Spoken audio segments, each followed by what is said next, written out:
ایک تسبیح ہے اس میں شعبان کے اندر، بڑا چھوٹا سا عمل بتا رہا ہوں انشاءاللہ آپ کو، اور اسے آج ہی سے شروع کر دیجئے۔ خالی 70 مرتبہ جو انسان بسم اللہ الرحمن الرحیم، یہ 2 عمل کریے شعبان میں۔ پہلا عمل کیا؟ صدقہ، دوسرا عمل استغفار۔ اس لیے کہ اس استغفار سے تمہارا پروردگار راضی ہوتا ہے۔ اور کیسے راضی ہوتا ہے یہ بھی سن لیجئے۔ جب کوئی آدمی روٹھ جاتا ہے تو جلدی سے منتا نہیں ہے۔ شادیوں میں آپ نے بڑے برے حالات دیکھے ہوں گے، جس کے گھر میں شادی ہوتی ہے وہ شادی سے پہلے ٹینشن میں آ جاتا ہے۔ کئی کی شادیوں میں گیا، میں نے کہا بھائی تم ٹینشن میں کیوں ہو؟ کہا میاں سارے رشتہ دار روٹھے پڑے ہیں، ابھی تو ان رشتہ داروں کو منانا ہے۔ اچھا رشتہ داروں کی بھی دیکھ لیجئے، اگر آپ اکیلے منانے کے لیے چلے جائیں تو یہ منتے نہیں ہیں، یہ بھی پورے نخرے دکھاتے ہیں آپ کو۔ مطلب جائیے، مثلا میں ناراض ہوں اور آپ اکیلے آ گئے تو میں آؤں گا نہیں آپ کا، ارے اکیلے ہی آ گئے، اگر مجھے لے جانا تھا 2-3 کو ساتھ لے کے آتے، یعنی پہلے اپنا جھگڑا 2-3 آدمیوں کو بتاتے، ان کو ڈالتے، ان کو سمجھاتے، عزت کے ساتھ لے جاتے، یہ بھی کوئی ہوا کہ آئے اور مجھے کہہ کے چلے گئے ہیں؟ اس کا مطلب انہیں بلانا ہی نہیں تھا۔ ایک اصول یاد رکھیے آج اس شب جمعہ میں، جتنا سختی کے ساتھ آپ کسی گنہگار کو معاف کریں گے، اتنا ہی سختی کے ساتھ محشر میں خدا تم کو معاف کرے گا۔ یہ اصول ہے۔ اگر آپ چاہتے ہیں کہ ہمارا پروردگار ہمیں جلدی معاف کر دے، اور واقعا ایسا کوئی ہے ہی نہیں، ابھی ماشاءاللہ ابھی دعا کے فقرے دعائے کمیل کے ابھی سب مل کے پڑھیے تو انشاءاللہ پروردگار ہم سے بھی راضی ہو جائے گا۔ یا سریع الرضا، مل کے پڑھیے، کیا مطلب ہے؟ تو اسے تو دیر سے راضی ہونا چاہیے نا۔ یعنی اگر میں آپ سے ناراض ہو جاؤں، ماں، خدا کی قسم، باپ جلدی راضی نہیں ہوتا، ماں بھی کبھی کبھی جلدی راضی نہیں ہوتی، چچا ماموں جلدی راضی نہیں ہوتے، خاندان والے جلدی راضی نہیں ہوتے، حالانکہ ان کا کھا نہیں رہے ہو تم۔ اور جو ہر وقت کھلاتا ہو، جو رازق بھی ہو، مالک بھی ہو، خالق بھی ہو، سانسیں بھی اس کی وجہ سے لے رہے ہوں، اس کے حکم کی وجہ سے، مگر ادھر بندہ، اللہ کہتا ہے بس میرے بندے ایک دفعہ کہہ دے تو صحیح۔ روایت میں پروردگار انتظار کرتا ہے۔ انتظار کی ایک مثال دی ہے علماء نے، ایک اچھی سی صلوات پڑھی ہے تو میں آپ کو مثال سمجھاؤں۔ وہ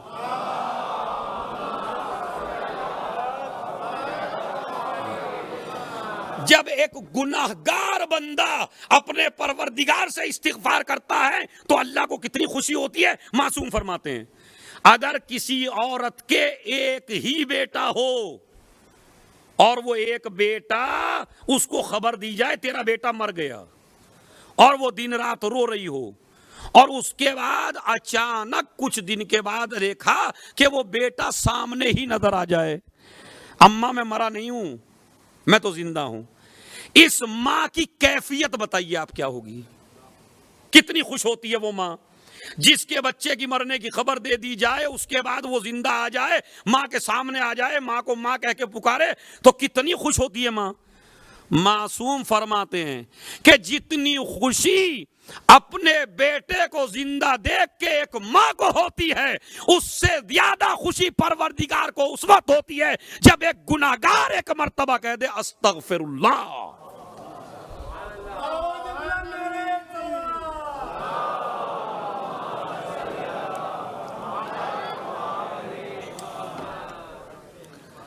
خوش ہوتا ہے پروردگار بے حد خوش ہوتا ہے۔ کب؟ جب بندہ گناہوں سے معافی مانگ لے۔ بلکہ روایت میں تو میں نے یہاں تک پڑھا، آج سنیے، یہ شعبان المعظم کی وجہ سے روایت کا آپ کو ترجمہ کر کے سناتا ہوں چونکہ عربی میں زیادہ وقت لگ جائے گا۔ سنیے کیا روایت میں ہے۔ بعض روایات میں ہے کہ جب کوئی انسان گناہ کر لیتا ہے تو فرشتے کہتے ہیں پروردگار لکھ دیں، کہیں ابھی نہ لکھو۔ پروردگار اس نے گناہ کیا ہے، کہا ابھی نہ لکھو۔ کہا کیوں؟ کہا انتظار میں ہوں کہ ہو سکتا ہے معافی مانگ لے۔ ہے ایسا معبود کوئی؟ ہے ایسا پروردگار کو؟ اسی لیے مولا علی نے فرمایا خوش نصیب ہے وہ مومن جس کے گناہ کے بعد استغفر اللہ ہو. ادھر گناہ کیا، ادھر استغفر اللہ ربی واتوب الیہ. استغفر اللہ ربی، پروردگار مجھے معاف کر دے، پروردگار مجھے معاف کر دے. اسی لیے میرا مولا علی کہتا ہے دعائے خضر، جسے تو آپ دعائے کمیل کہتے ہیں، یا سریع الرضا. کیا ترجمہ ہے؟ اے جلدی راضی ہونے. اب ماشاءاللہ تھوڑا سا میں محفل کا آپ کو ذائقہ بھی دے دیتا ہوں. یا سریع الرضا، اے جلدی راضی ہونے. کتنی جلدی؟ بتائیے کتنے اشرے سنے آپ نے آج تک؟ مجھے آپ اس کا جواب دیں. کتنی جلدی راضی ہو؟ کوئی پیمانہ ہے؟ میرے مولا علی نے دعائے کمیل میں، دعائے خضر میں یہ تو بتایا اللہ جلدی راضی ہوتا ہے، مگر یہ کوئی پیمانہ آج تک نہیں بتا سکا کتنی جلدی. ارے توجہ چاہتا ہوں، آخری آدمی سے توجہ. کتنی جلدی اللہ راضی ہوتا ہے؟ دعائے کمیل میں یہ پتا چلے گا اللہ جلدی راضی ہوتا ہے، لیکن اگر کربلا نہ ہوتی تو پتا نہ چلتا کہ کتنی جلدی راضی ہوتا ہے. یہ تو اس وقت پتا چلا کہ جیسے ہی حر قدموں میں گرا اور حسین نے اٹھایا، اب جا کے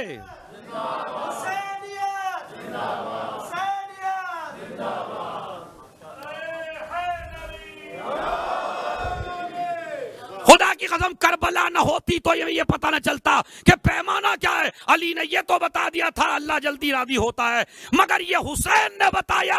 جیسے ہی حر قدموں میں گرا، میرا مولا کہتا ہے میں نے بھی معاف کیا، میرے خدا نے بھی معاف کیا. ارے جس کا بندہ اتنی جلدی معاف کر دے،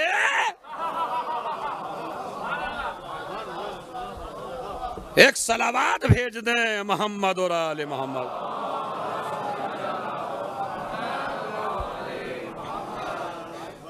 جس کا بندہ اتنی جلدی معاف کر دے، اس کا خدا کتنی جلدی معاف کرے گا. اور یہ نہیں کہا اچھا جملے بھی دو ہیں، میں نے معاف کیا، میرے خدا نے معاف کیا. ہماری اتنی طاقت تو ہے جو ہم یہ کہہ سکیں میں نے معاف کیا، مگر یہ وہی کہہ سکتا ہے جسے یہ معلوم ہو جو میری مرضی ہے وہی میرے خدا کی مرضی ہے. اچھا میرے مولا کی فصاحت و بلاغت تو دیکھیں، میں نے معاف کیا، میرے خدا نے معاف کیا. چلیے آپ کہہ دیتے میں نے معاف کیا، یہ جملہ کہنے کی ضرورت ہوتی میرے خدا نے معاف کیا. اچھا یہ کہہ دیتے بھائی حر تم آ گئے ہو، میرے خدا نے معاف کیا. یہ میں نے کا جملہ کیوں ہے؟ یہ میں نے کا جملہ بڑی فضیلت کی طرف اشارہ ہے. یہ لگا ہو سکتا ہے کچھ لوگ ایسے پیدا ہو جائیں کہ یہ کہیں کہ اگر اللہ میاں چاہیں تو یزید کو معاف کر سکتے ہیں. میں نے کا لفظ رکھ کے بتایا جب تک میں معاف نہ کر دوں.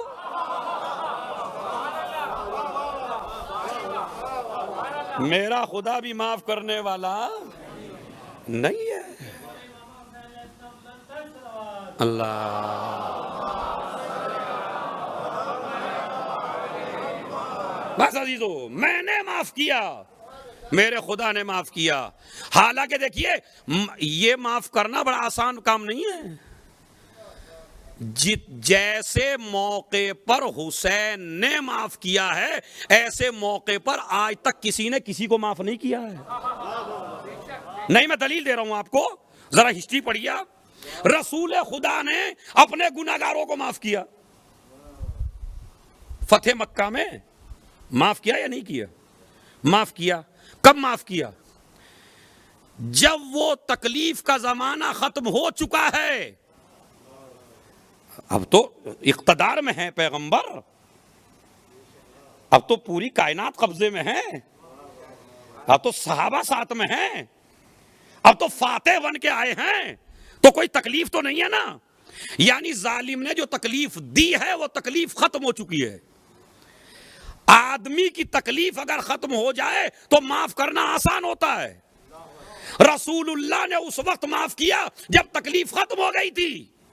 یوسف نے اپنے گناہگار بھائیوں کو اس وقت معاف کیا جب بادشاہ بن گئے. تکلیف ختم ہو گئی، جو دی تھی بھائیوں نے تکلیف، وہ تکلیف ختم ہو گئی. رسول اللہ کو جو کافروں نے تکلیف دی تھی وہ تکلیف ختم ہو گئی. مگر حسین کا معاف کرنا سب سے بڑا ہے، اس لیے کہ جو حر نے تکلیف دی ہے حسین اب بھی اسی تکلیف میں ہے. بتائیے ہیں یا نہیں ہے؟ یہ جو پورا واقعہ کربلا ہو رہا ہے اسی لیے تو ہو رہا ہے. مگر معاف کر دیا حسین نے، میں نے معاف کیا، میرے خدا نے معاف کیا. یہاں بھی آپ سن لیجئے، یہ سمجھیے اطاعت امام کیا ہوتی ہے اور کیسے ہوتے امام کے چاہنے والے. حبیب نے کوئی اعتراض کیا، میں ان لوگوں کی بات کر رہا ہوں جو دیگ سے زیادہ چمچے بن جاتے ہیں، میل نہیں ہونے دیتے. مطلب میں روٹھ گیا آپ سے، آپ مجھے منانے کے لیے آئے تو میں کچھ نہیں بول رہا ہوں. وہ جو میری برابر میں دو بیٹھے ہیں، ارے یہ بھی کوئی منانا ہے، پہلے جوتے مار لیے پھر منا لیا، پہلے گالیاں دے لی پھر منا لیا. اس کا مطلب ہے یہ دو آدمی نہیں چاہتے میل ہو. ایسے مومنوں سے بچیے جو میل نہ ہونے دیں. یہ بھی کوئی بات ہے؟ حسین نے معاف کیا تو تکلیف میں تو حبیب بھی تھے، زہیر بھی تھے، جون بھی تھے، عباس بھی تھے. وہ کہہ دیتے یہ ساری تکلیفیں جو ہم اٹھائیں گے آپ نے معاف کر دیا، ہم نہیں کرتے. مگر اطاعت امام کا تمام صحابہ نے سبق دے دیا جو حسین نے کہہ دیا. اور پھر مجھے ایک جملہ آپ تاریخ میں بتا دیجئے یا کسی عالم سے آپ نے سنا ہو کہ کسی صحابی نے حر کو تانا بھی دیا ہو. بہت بڑی بات ہے یہ. ارے میاں آپ آ گئے، اب تو تم نے جو کچھ کرنا تھا اب تو کر ہی لیا، اب آنے سے کیا فائدہ؟ بتائیے مجھے کہیں ہے کیا؟ کہا کہیں نہیں، خدا کی قسم. اور یہ بھی ایک جملہ علماء نے لکھا، ہمارے یہاں تو جب تک ناک نہ رگڑوانے جب تک معاف نہیں کرتے. میں نے کہہ دیا ان لوگوں کے لیے جو جلدی معاف نہیں کرتے، محشر میں تم بھی پریشان رہو گے، اللہ جلدی معاف نہیں کرے گا. حر کو معافی کے الفاظ بھی نہیں کہنے دیے میرے مولا نے. ارے شب جمعہ ہے سنیے، واقعی الفاظ بھی نہیں کہنے. خالی اس نے تو سوال کیا کیا مجھ جیسا معاف ہو سکتا ہے؟ مولانا اٹھا لیے. سمجھ رہے؟ اس کا مطلب یہ ہے عزیزو کہ جتنی جلدی آپ بندے کو معاف کریں گے اتنی ہی جلدی تمہارا پروردگار تم کو معاف کرے گا. اور جتنی سختی آپ بندے پہ کریں گے اتنی سختی تمہارا پروردگار تم پہ کرے گا. حر کو معاف کر دیا، اور معاف نہیں کیا خالی، درجات بھی عنایت فرمائے، انعامات بھی دیے. اور چونکہ ایک جملہ کہہ دیا تھا نا گرفتار کرتے وقت، تیری ماں تیرے ماتم میں بیٹھے، تو وہ جو دل میں تھوڑا سا حر کے بات تھی وہ بھی نکال دیے کہہ کے تیری ماں نے تیرا کتنا اچھا نام رکھا. پہچان یہ حسین کیا ہے؟ یا سری اغفر لمن لا یملک الا الدعاء فانک فعال لما تشاء. سب مل کے پڑھیے، یا من اسمہ دوا شفا، یا من اسمہ دوا و ذکرہ شفا. کیا عجیب جملہ ہے. یا سریع، اے جلدی راضی ہونے. کتنی جلدی؟ یہ میرے مولا نے بتایا کتنی جلدی راضی ہوتے ہیں حسین. ایک تسبیح ہے اس میں شعبان کے اندر، استغفر اللہ و اسألہ التوبہ. استغفار کے صیغے مختلف ہیں.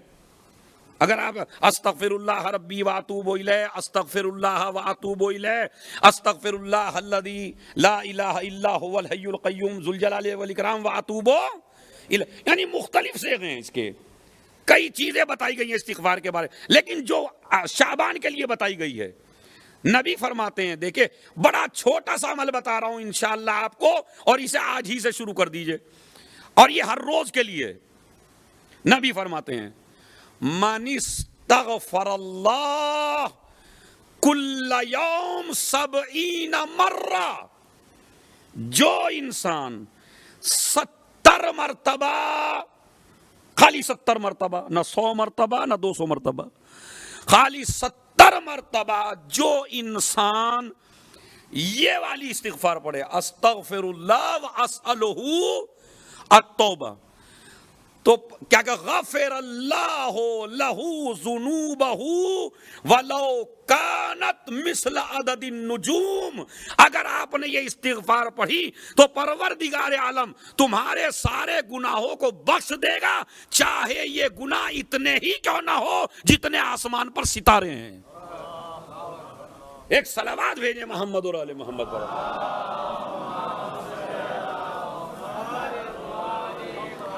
اب آپ دیکھ رہے ہیں. اور ایک استغفار میں نے بتائی تھی جو نماز عصر کے بعد ہے، جو شیخ صدوق علیہ الرحمہ نے لکھی ہے ہمالیہ شیخ صدوق میں، وہ میں پڑھ چکا ہوں آپ کے لیے. لیکن یہ استغفار خالی ہے شعبان المعظم، استغفر اللہ واسألہ التوبہ. اور یہ بھی اپنے ذہن میں رکھیے، بعض ہمارے یہاں اتنے مقدس بن جاتے ہیں. دیکھیں جو حد سے زیادہ مقدس بن جائے وہ بھی خطرناک ہو جاتا ہے. ہاں، اتنا ہی تقدس اختیار کیجئے جتنا آل محمد نے بتایا ہے آپ کو. جب علی سے بھی زیادہ متقی ہونے کی کوشش کریں گے تو آدمی خارجی بنتا ہے، عابد نہیں بنتا ہے.